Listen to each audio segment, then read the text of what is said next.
Bismillahirrahmanirrahim. Assalamualaikum warahmatullahi wabarakatuh. Alhamdulillahi rabbil alamin.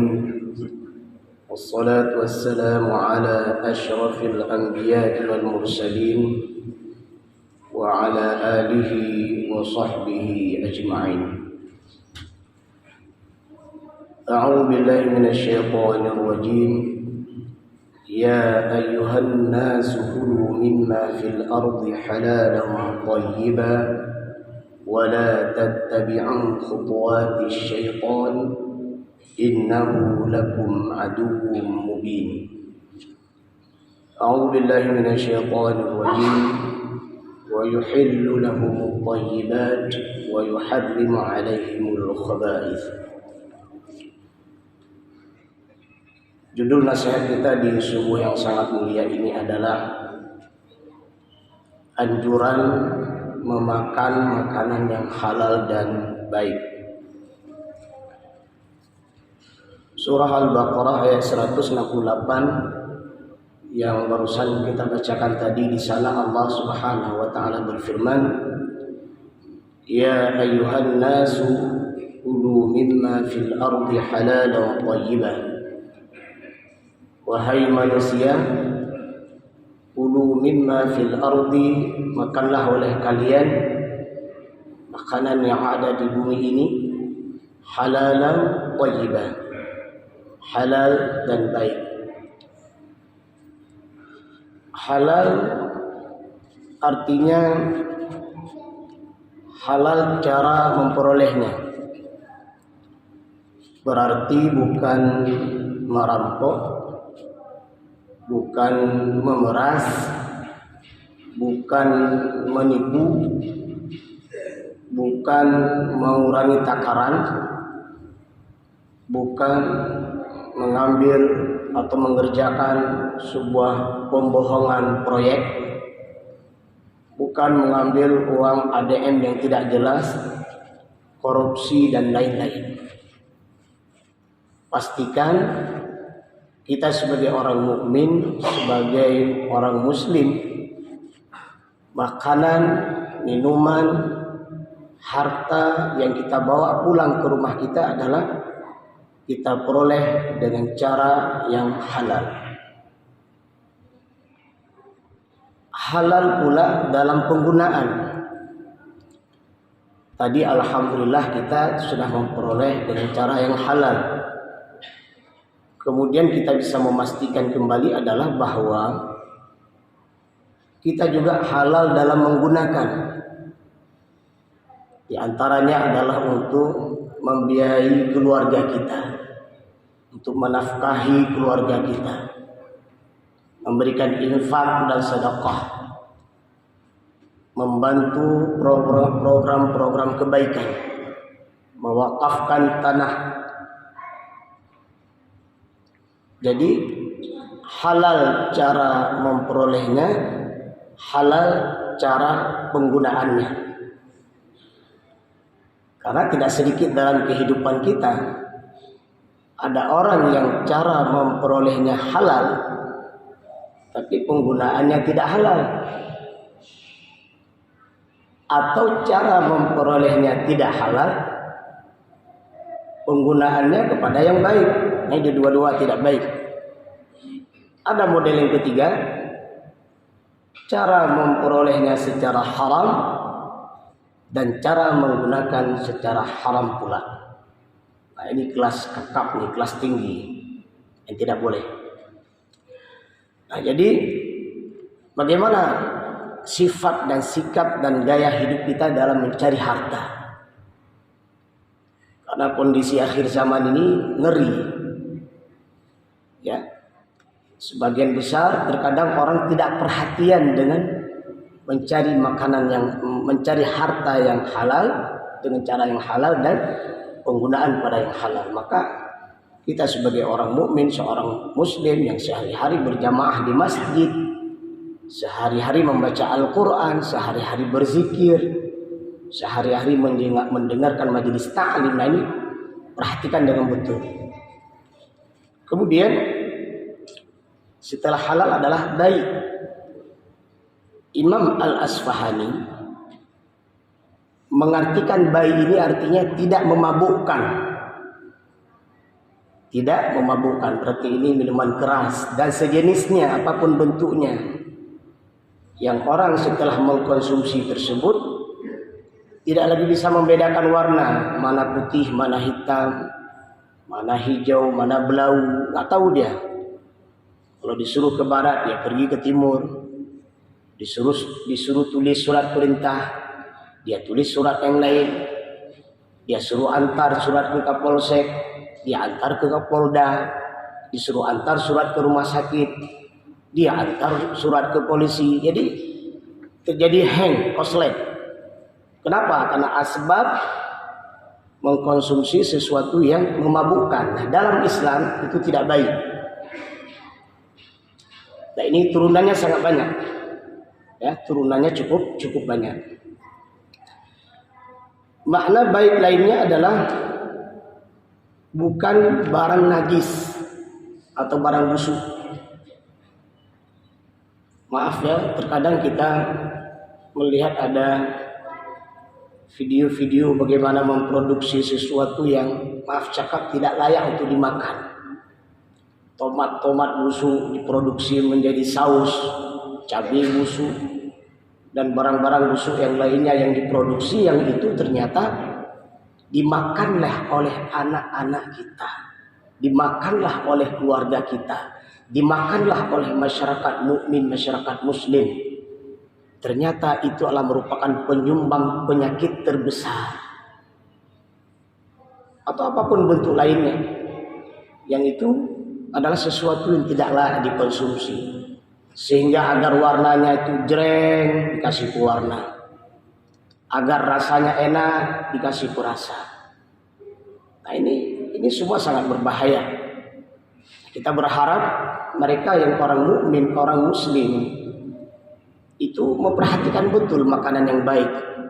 Karena di akhirat nanti orang-orang yang kita zalimi dari asbab makanan dan minuman yang kita masak, yang kita jual tersebut dikonsumsi sehingga dia menjadi sakit. Oke, di dunia dia tidak sempat meminta maaf karena produksi dia yang salah. Di akhirat nanti bagaimana? Orang-orang yang kita zalimi dengan asbab makanan dan minuman kita, dia akan nuntut nantinya. Disitulah Rasulullah menyebutkan ada orang yang muflis, orang tekor, datang menghadap Rabb dengan ibadah haji, umrah, dengan berbagai macam bentuk amal soleh, tapi banyak melakukan kezaliman kepada orang lain, termasuk menjual, memproduksi sesuatu yang tidak layak untuk dimakan. Orang-orang yang terzalimi nanti akan nuntut, ya Rabb, dulu aku memakan makanan yang tidak baik sehingga aku jatuh sakit, ya, menghinggap penyakit yang sangat berbahaya dengan asbab dia adalah tukang produksi dan tukang jualnya. Hari ini aku tuntut keadilan di hadapanmu ya Rabb. Maka diambil amal soleh orang tersebut, ditumpuklah kepada orang tadi. Ternyata begitu banyak yang datang menuntut, ya, menuntut kepada orang ini, habislah amal kebaikannya, maka diambil amal jahat orang tersebut ditumpuk. Itulah orang tekor pada orang ini. Jadi pastikan barangnya baik itu bukan barang najis atau busuk. Kemudian yang ketiga, tidak memudaratkan pemakai dan orang lain. Perhatikan betul. Makanan, minuman yang kita makan itu tidak memberikan mudarat kepada tubuh kita. Maka iklan yang paling bodoh di dunia ini adalah iklan rokok. Bodoh sekali iklannya itu. Itu tidak nyambung antara gambar orang. Ini yang terbaru kalau kita lihat dari Luk Semawe itu, saya juga udah lupa, udah berapa kali baca itu. Luar biasa sang surya. Ya. Kalimatnya sang surya, di bawahnya ada 3 orang ganteng-ganteng. Di bawahnya ada 1 orang lagi, kerongkongannya udah bolong. Di sampingnya ada tulisan, merokok membunuhmu. Nah, ini profesor manapun tidak akan paham dengan iklan rokok itu. Iklannya tidak jelas, barangnya sudah jelas memberikan mudarat, dokter manapun, ahli kesehatan manapun, tidak ada yang mengatakan merokok itu baik, tidak ada. Jadi berdoalah kepada Allah. Inilah kesempatan kita ninggalin rokok di saat bulan Ramadan seperti ini. Buktinya selama sebulan kita nggak ada yang merokok di siang harinya. Karena kalau ada yang merokok itu batal puasanya. Berjanjilah kepada Allah untuk meninggalkan sesuatu yang tidak baik ini. Allah berfirman dalam surah Al-A'raf ayat 157, wa yuhillu lahumut thayyibat wa yuharrimu 'alaihimul khaba'ith. Allah menghalalkan yang baik-baik, wa yuharrimu, dan mengharamkan yang khaba'ith. Para ulama menafsirkan khaba'ith ini adalah najis, jorok, kotor, memudaratkan. Bahkan satu titik nikotin itu seandainya jatuh ke sebuah lantai, maka lantai tersebut tidak layak untuk ruang kesehatan. 2 titik disuntik kepada kelinci, maka mati. Nah, ini menurut penelitian. Ya, kalau salah berarti salah penelitian, bukan salah saya. Ya. Nah, ini bahkan satu batang itu mengandung sampai 3.000 zat berbahaya. Nanti coba lihat lagi, ada hadis Rasulullah. Kalau ada orang hidup di dunia, dia mati karena bunuh diri, nanti dia masuk neraka, itu kerjanya bunuh diri dalam neraka. Kalau ada orang mati karena nenggak minum, ya, minum baygon sekalian dengan kalennya, itu berarti nanti dia masuk neraka, ya kerjanya ya minum baygon. Nah, bagaimana kalau orang mati karena merokok? Ya tidak menutup kemungkinan, cuma saya nggak tahu apakah di neraka ada rokok nanti. Ya, jadi sesuatu yang sangat berbahaya yang mudaratkan kita, yang kita tahu itu berbahaya, kemudian kita konsumsi sampai merebut kita menghembus nafas terakhir karena barang-barang tersebut. Nah, itu dianggap kita membunuh diri kita dengan barang tersebut. Maka di Australia pernah saya baca itu sekitar 5 tahun yang lalu atau 10 tahun yang lalu. Itu harga rokok itu sampai 200.000 satu bungkus. Dan peluk bungkusnya itu dibuat seperti peti mati. Jadi betul-betul jadi pelajaran. Maka pengekspor rokok terbesar itu Indonesia. Bahkan ada orang yang pergi haji dan umrah sekalipun sempat bawa bungkusan rokok ke sana karena dia hanya pulau. Ada pakaian, abai itu. Jangan-jangan sebelum meninggal dia minta dulu 1 batang rokok. Gepui bila tiba rokok yang baru meninggal itu. Ini cukup bahaya. Ada pakaian. Berdoalah kepada Allah agar kita bisa meninggalkan.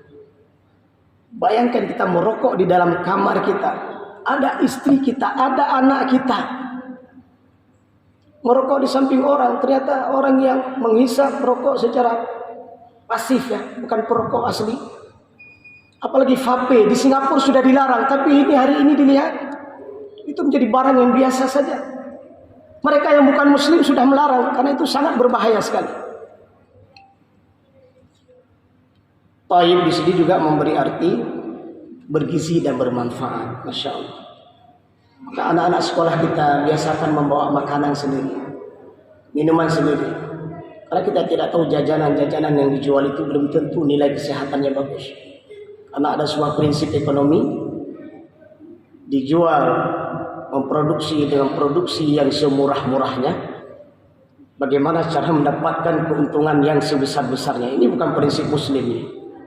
Ya, bukan prinsip muslim seperti ini. Ya, bahannya tidak layak dimakan, tidak layak untuk dikonsumsi dengan harga yang sangat murah, tapi dijual dengan harga yang sangat mahal. Ini sangat membahayakan. Perhatikan generasi kita. Dan hari ini penyakit-penyakit yang hinggap terhadap manusia hari ini adalah disebabkan oleh makanan dan minuman yang dikonsumsi. Maka Allah perintahkan kita perhatikan makanan yang halal dan baik. Di ujung ayat Allah menyebutkan wala tattabi'u khutuwati syaitan. Jadi syaitan itu mengajak kita mengkonsumsi yang haram. Jangan ikut langkah syaitan. Kemudian Allah mencintai pencari rezeki yang halal. Dalam sebuah hadis Dailami, sesungguhnya Allah cinta, senang melihat hambanya lelah dalam mencari yang halal, masya Allah. Dia cuma pilih pelu aqua, 3 kilo cuma di hari baik. kemudian mengais sampah-sampah yang masih layak untuk dijual. Harganya tidak mahal. Dia lelah dari pagi dia pergi sampai sore dia pulang. Lelah, tapi Allah cinta pada orang tersebut. Daripada orang mencari secara haram 1 menit 2 miliar. Allah benci kepada hamba tersebut.